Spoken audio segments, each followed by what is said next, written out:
मेरे साथ बोलिए, भारत माता की। क्यों भाई, देवभूमि वालों की आवाज को क्या हो गया है? देवभूमि से मेघालय तक आवाज जानी चाहिए। दोनों हाथ उठाइए और प्रचंड आवाज से बोलिए, भारत माता की। मंच पर उपस्थित देवभूमि को खेल भूमि बनाने वाले हमारे यशस्वी मुख्यमंत्री भाई पुष्कर सिंह धामी जी,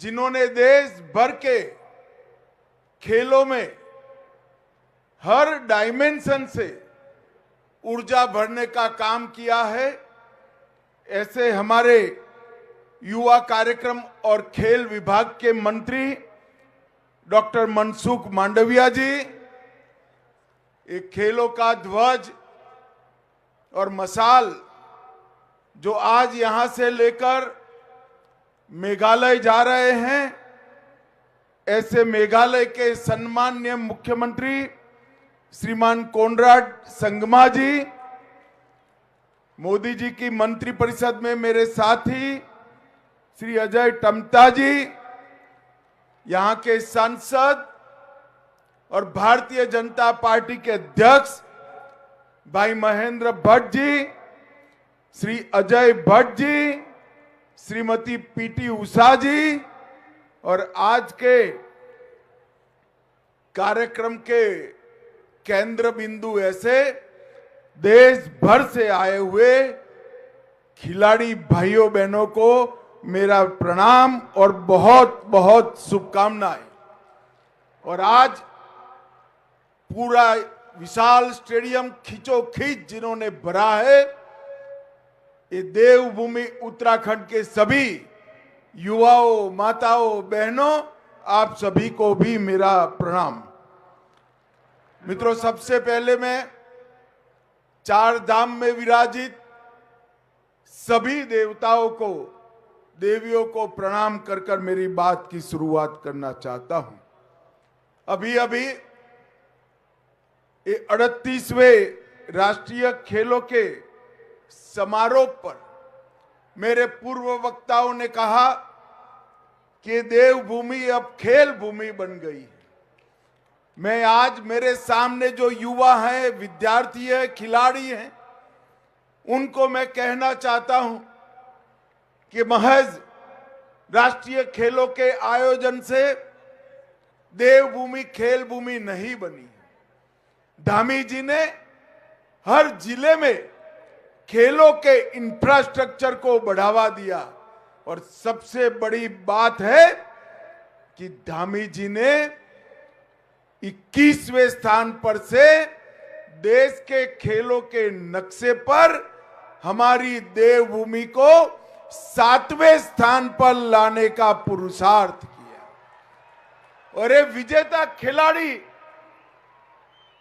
जो इतने सारे मेडल पहली बार उत्तराखंड में जीत कर आए हैं, इन्होंने देवभूमि को खेल भूमि बनाया है। मैं सभी देवभूमि के खिलाड़ियों को, जिन्होंने देवभूमि को खेल भूमि बनाने का यत्न किया है, वो सभी को बहुत बहुत शुभकामनाएं, अनंत अनंत शुभकामनाएं देना चाहता हूं। भाइयों बहनों, आज भारतीय जनता पार्टी की नेत्री और देश की भूतपूर्व विदेश मंत्री, पद्म विभूषण श्रीमती सुषमा स्वराज जी की जन्मतिथि। मैं सुषमा जी को भावपूर्वक श्रद्धांजलि देना चाहता हूं। और आज की यही दिन 2019 में पुलवामा में हमारे 40 जवान शहीद हो गए थे। इन जवानों की शहादत ने देश को न केवल सुरक्षित किया, मगर वो जवानों की शहादत के बाद मोदी जी ने एयर स्ट्राइक कर कर पाकिस्तान में घुसकर आतंकवादियों को करारा जवाब देने की बात करी। और इसी के कारण पूरी दुनिया में भारत को देखने का नजरिया बदला है और एक संदेश पूरी दुनिया के आतंकवादियों को गया है कि भारत की सीमा और भारत की सेना उसके साथ खिलवाड़ नहीं कर सकती। और भाइयों बहनों, मैं वो सभी 40 जवान जिन्होंने देश की सुरक्षा के लिए शहादत दी, उनको मनपूर्वक श्रद्धांजलि देना चाहता हूं। भाइयों बहनों, मैं उत्तराखंड की समिति, आयोजन समिति का और उनके सभी स्पोर्ट्स के एसोसिएशनों का भी हृदयपूर्वक अभिनंदन करना चाहता हूं, क्योंकि जब से यहां से खेल शुरू हुआ तब से सर्वदूर देश में हर जगह से उत्तराखंड की वाहवाही, उत्तराखंड के लिए अच्छी व्यवस्था के गुणगान पूरे देश आज गा रहा है।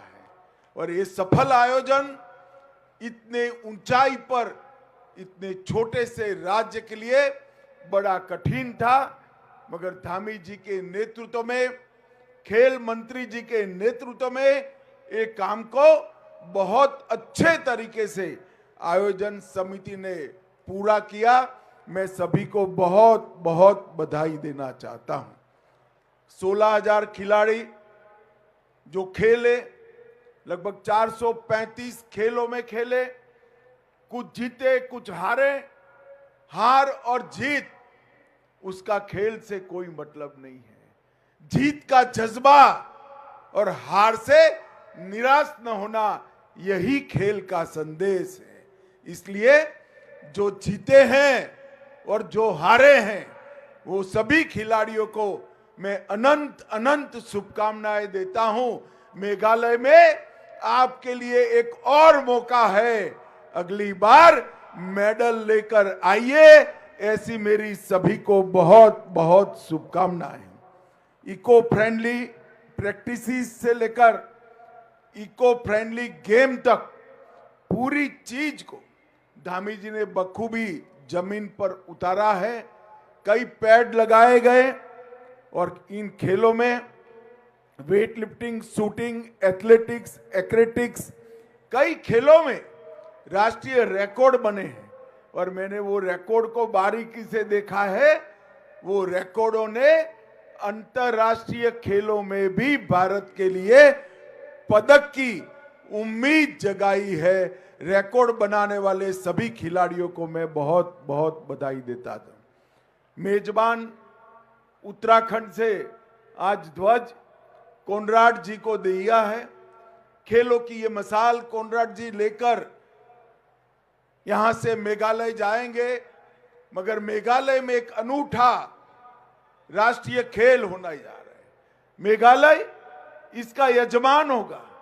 ज्यादातर खेल मेघालय में ही खेले जाएंगे, मगर कोनराड जी ने निर्णय किया है कि नॉर्थ ईस्ट के बाकी सभी 6 के 6 राज्यों में कुछ कुछ खेल खिलाकर पूरे नॉर्थ ईस्ट को खेलों के आवाज से, विजय की गूंज से वो भरने का प्रयास करेंगे। मैं संगमा जी को आने वाले आयोजन के लिए बहुत बहुत बधाई देता हूं। सर्विसेज की टीम, महाराष्ट्र की टीम और हरियाणा की टीम, ये तीनों को मैं हृदयपूर्वक बधाई देता हूं। मित्रों, मोदी जी के आने के बाद खेल के वातावरण में ढेर सारा बदलाव आया है। गुजरात के मुख्यमंत्री थे तब से ही मोदी जी ने खेलो गुजरात की शुरुआत करी थी और इसको यहां तक पहुंचाने का काम किया है। देश भर के कई जिलों में खेल इंफ्रास्ट्रक्चर, कोचिज की व्यवस्थाएं, खिलाड़ियों को प्रोत्साहन और पारदर्शी चयन, इसके माध्यम से आज विश्व के फलक पर भारत के खेलों की प्रतिष्ठा बढ़ी है। मैं आज सभी खिलाड़ियों को विश्व प्रसिद्ध धावक मिल्खा सिंह का एक कोट कहना चाहता हूं, जब दौड़िए तो ऐसे दौड़ो कि पूछे पीछे मुड़कर देखने की जरूरत न पड़े, मेडल लेकर वापिस आए, ऐसे दौड़ो। आज मैं आप सभी को बहुत बहुत मन के साथ ये कहना चाहता हूं कि भारत के खेलों का भविष्य उज्जवल है। मनसुख भाई ने भारत के खेलों के लिए एक बहुत बड़ी डिजाइन बनाई। मेरी खेलों की रुचि के कारण मैं मनसुख भाई को पूछता रहता हूं। उन्होंने न केवल आयोजन के अंदर हर बार नए कीर्तिमान स्थापित हो, इसलिए हर प्रकार की व्यवस्था की है।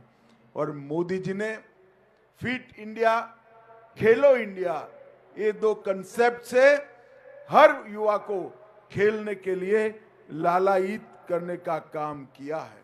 और मित्रों, जीवन में जीतने से ज्यादा हार को हजम करना बहुत महत्वपूर्ण होता है। और खेल ही है जो हारने के बाद दूसरे दिन जीतने के जज्बे के साथ आगे बढ़ने की हमें प्रेरणा देता है। और मैं आज सभी युवा को कहना चाहता हूं कि सफलता सिर्फ शारीरिक क्षमता से नहीं आती है, कौशल्य से नहीं आती है। दृढ़ निश्चय और मजबूत मन ही सफलता को प्राप्त करा सकता है। अथक परिश्रम और अनथक प्रैक्टिस आपको आगे ले जाएगी।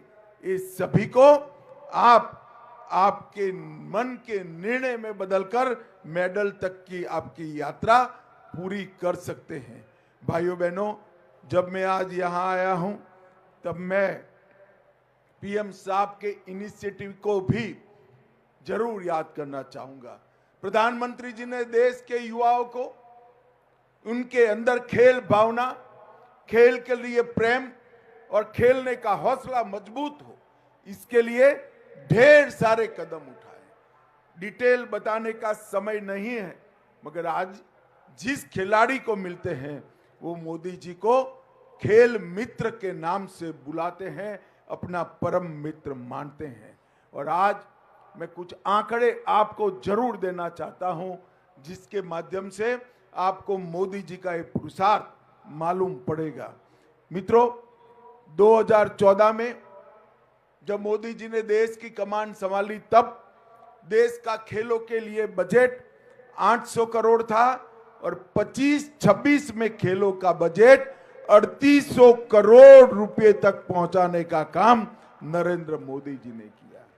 2014 में 15 मेडल कॉमनवेल्थ में मिले थे, हम उसको 26 तक ले गए। एशियाई खेलों में 2014 में 57 मेडल मिले थे, उसको हम 107 तक ले गए। और पैरा एशियाई खेलों में 33 मेडल मिले थे, हम उसको 111 तक ले गए हैं। अंतर्राष्ट्रीय स्पर्धाओं में भी हमारे तिरंगों को खिलाड़ियों ने ऊंचा करने का काम किया है।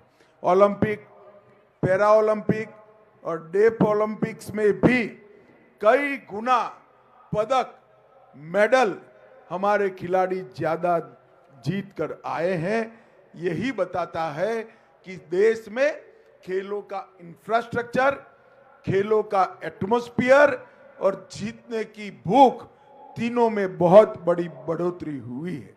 मित्रों, आज यहां खेलो इंडिया के माध्यम से इतने बड़ी आयोजन उत्तराखंड जैसे एक छोटे से राज्य ने, पहाड़ी राज्य ने समाप्त किया है।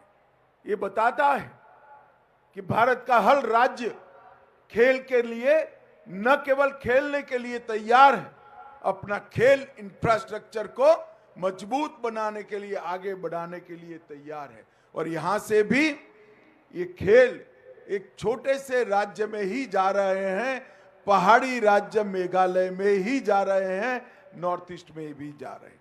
ये बताता है कि कई सारे खेल आज हर राज्य की विशेषता बनने जा रहे हैं। और टॉप्स का उपयोग कर हमारे कई खिलाड़ी ओलंपिक, एशियाई खेल और कॉमनवेल्थ खेलों में बहुत अच्छी सफलता के लिए तैयारी कर रहे हैं। मैं फिर से खिलाड़ियों को कहना चाहता हूं, भारत 2036 में ओलंपिक की मेजबानी के लिए तैयार है। हमने हमारा क्लेम ओलंपिक के सामने रखा है और मुझे विश्वास है 2036 में ओलंपिक के अंदर जब भारत में वो खेला जाएगा, उत्तराखंड के खिलाड़ी भी और ये खेल महाकुंभ में खेले खिलाड़ी भी जरूर मेडल लाकर भारत के तिरंगे को और हमारे राष्ट्रगान को वहां बजाने का मौका देंगे। भाइयों बहनों, आप लोगों के सामने अभी एक लंबा समय पड़ा है। सातत्यपूर्ण प्रैक्टिस और मन का संकल्प यही विजय दिला सकता है। मैं आज इस खेलों के समारोह के दिन पर फिर से एक बार उत्तराखंड के मुख्यमंत्री जी को, खेल मंत्री जी को बहुत बहुत बधाई और साधुवाद देना चाहता हूं एक सुंदर आयोजन के लिए। आप दोनों के लिए, दोनों जरा आगे आओ भाई, दोनों के लिए जोर से एक बार ताली बजाओ भाई। और भारत सरकार की ओर से उत्तराखंड शासन का मैं हृदयपूर्वक धन्यवाद करना चाहता हूं और संगमा जी को बहुत बहुत शुभकामनाएं एक अच्छे आयोजन को लिए देना चाहता हूं। अंत में हारे जीते सभी खिलाड़ियों को मेरी अनंत अनंत शुभकामनाएं। वंदे मातरम। भारत माता की जय।